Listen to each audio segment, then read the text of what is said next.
Okay, this is Patrick Smith broadcasting my pirate signal from inside the walls of the witch house, the rails and rafters that belong to me.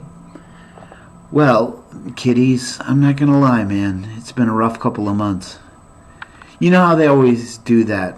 They come back and they say, like, oh, here's the explanation as to why I haven't been posting. Except for mine's actually involves being medically detained at a psychiatric care facility.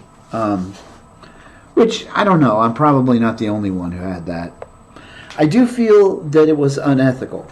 I'm sure it's not illegal, but it is the detainment of people for the possibility that they will commit a crime or crime-like action.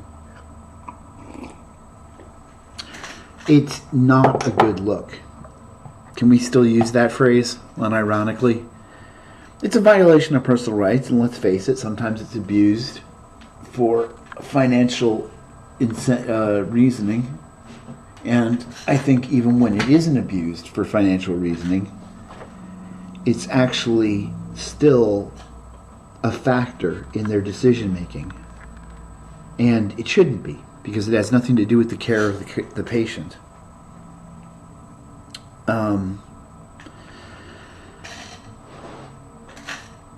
Now that my audio is back in command, I wanted to talk about fear this time.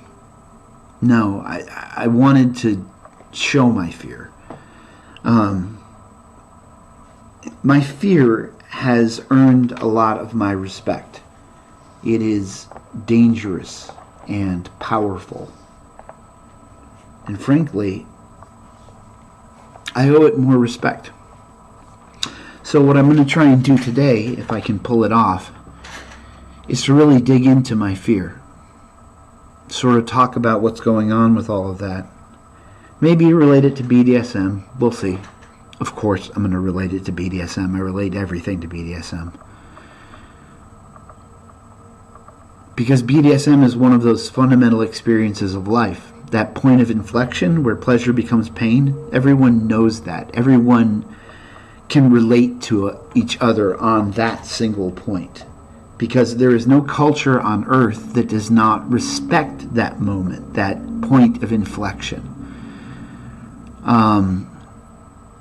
Because it's kind of the point at which exercise starts being attractive because it sucks so much.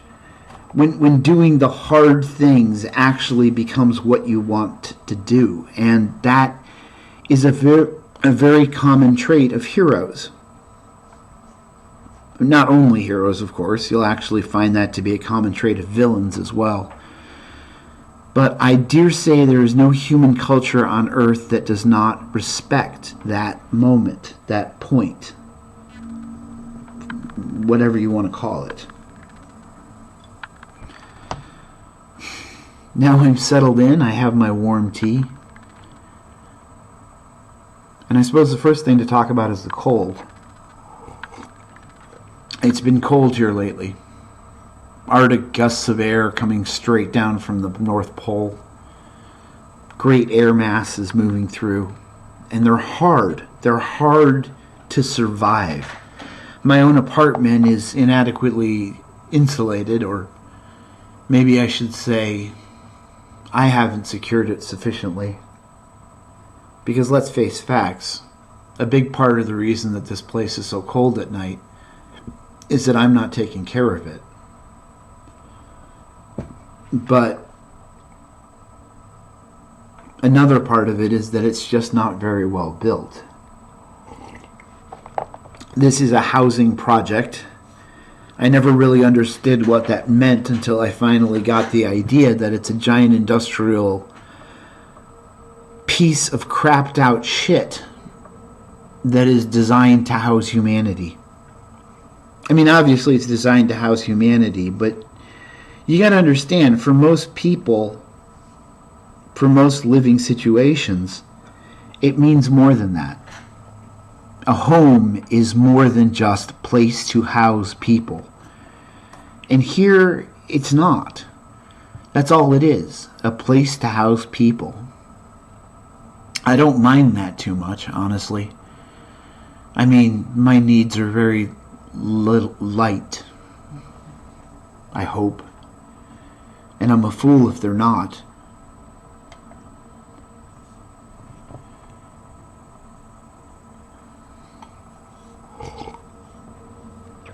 Sometimes I think my needs are too light. Sometimes I think there's a danger in not having enough in your life that is valuable. Sometimes I think boredom can be a foe as deadly as knives. You can die of boredom. You can. It's not easy, but it can be done. Excessive boredom has serious penalties on your health. It can kill you long term. I have no one in my life. I have nothing. I have no friends. I have very few projects. Currently, I have no glasses either. Ironically enough. I have nothing to see, and I have nothing to see it with. I am very, very nearsighted. Which means that when I go into a grocery store or a department store now, and I'm looking for a particular item, I have to call for help because I won't be able to see it if it's more than 2 feet away from my face. And for smaller items, not even that. It's pathetic. It's humiliating. It's not as bad as I thought it would be. People are very kind when you come to them with hat in hand. But there's something about coming to people with your hat in your hand that is damaging to your soul. Charity, I always like to say, charity contains the implicit indication that you have nothing of value to trade. I mean, after all, if you could actually afford to contribute something, then you wouldn't be begging. And I don't wish to oversell this point. I think charity is a fine thing. I think that it sustains people. Not just the people who receive it, but the people who give it too. And there's something in that. There's something worthy in that. The ability of helping to sustain the person who yields help. There's something noble in that. I don't want to take that away from the people who have helped me in my times of need. All of them.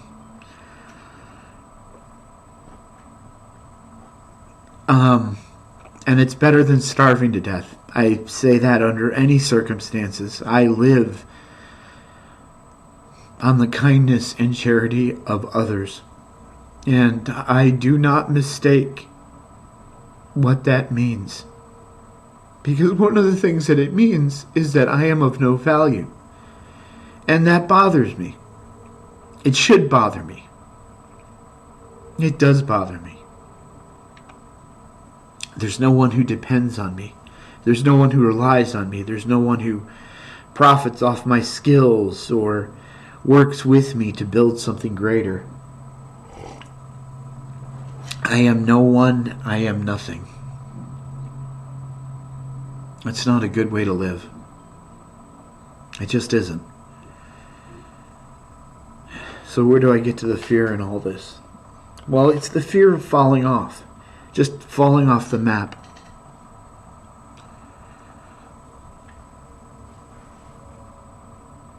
I eat because I have EBT, electronic benefits, food stamps. They come in a card now. I'm sure everyone knows that.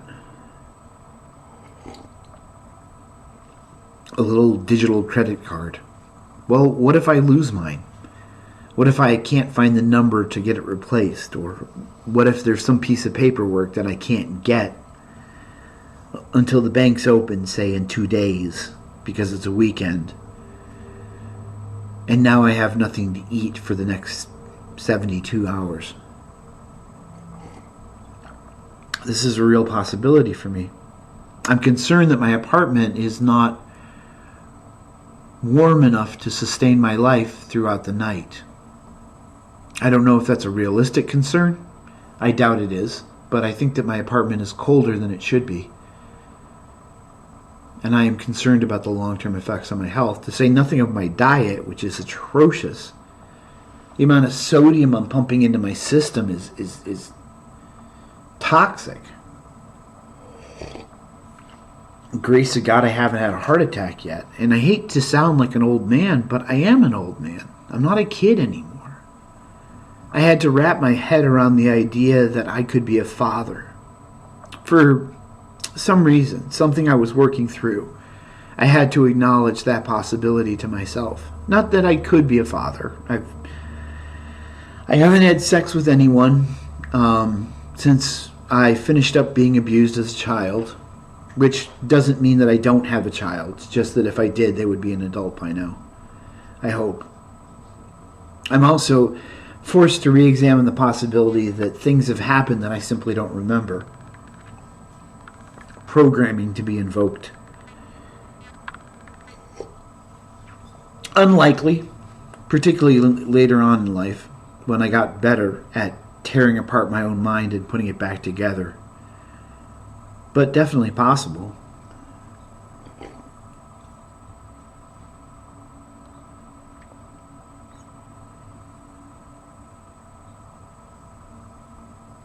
These days feel something like my last. I think I'm okay. I think the wave has crested and it is rolling back, and I think that I will survive. Somehow. I will rebuild. And I believe that I'll come back stronger.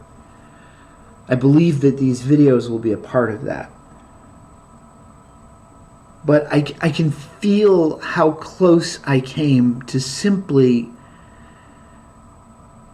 crawling into a ditch somewhere and dying. Because that would be the easier option. These past few months for me have been very hard in ways I'm not even sure I can properly explain. The fear is always present. I'm always afraid. And yet, every morning is brilliant and glorious. There is still beauty in my life. That seems reason enough to continue. I never thought that my resolve would fail, but I feel it failing now. And I'm not sure how much longer I can push this. Long enough. My heart tells me it will be long enough. My heart tells me I'll get through this. I'll be in better shape.